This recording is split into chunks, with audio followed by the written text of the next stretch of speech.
Hello, hello. Welcome to the Read Aloud for U.S. History Assignment 8 about the Harlem Renaissance. So I'm going to scroll down. Page 3 here has sort of the introduction to your assignment. Okay. I'm just going to go over the directions. It says below are 3 documents created by Harlem Renaissance artists. 1 poem by poet Langston Hughes, 1 set of lyrics for a song recorded by singer Billie Holiday, and the Migration series paintings by Jacob Lawrence. Analyze each document to answer the questions at the bottom. When you are done, answer the reflection question on the last page based on what you see. So let's scroll through. I'll read out loud the first poem to you, and then the questions with the model answers as well. And I'll do the same for the song. So let's look at the questions real quick first. The first question you're going to answer, and they're the same for each document, is what is one thing in this poem that connects to what was happening in history at this time? See page 1, notes for help. So again, you can use the notes on page 1 to remind you of what was going on in history and help you make that connection. And the other question you're going to answer is what is one symbol or line that the poet uses to describe the African American experience during this time? This time being the Jim Crow era of the 1920s and 30s. So, try to look out for things that talk about maybe struggles that Black people had with, segregation, with violence, that kind of thing, or things that have to do with them moving north, right, during the Great Migration.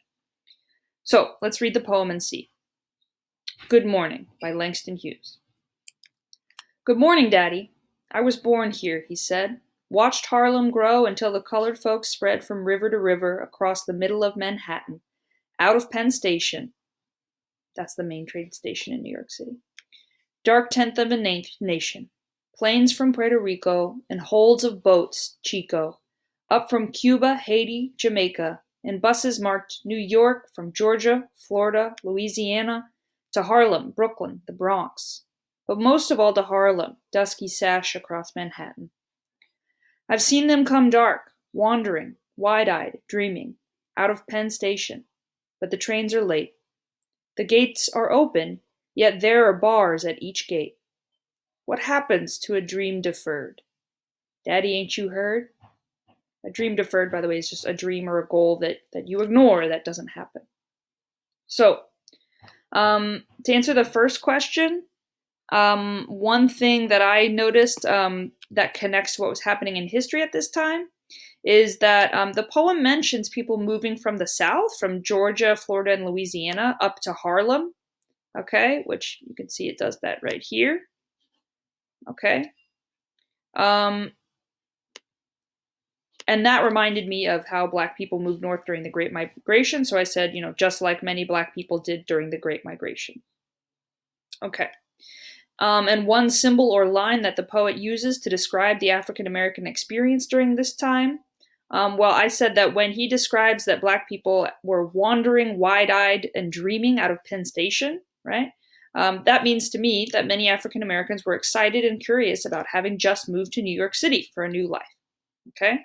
So you can I want you to try to answer this one on your own. Find another line in there that maybe helps you describe the Black experience.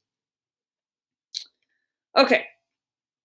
The next piece of art from this time is the song Strange Fruit, which was written by Abram Meerpool and sang by Billie Holiday. If you click on this link, you can actually listen to the song, okay? But I will go ahead and read the lyrics out to you. It's quite interesting if you want to listen to the song. I'll read the lyrics out to you, and then we can answer the same 2 questions at the bottom.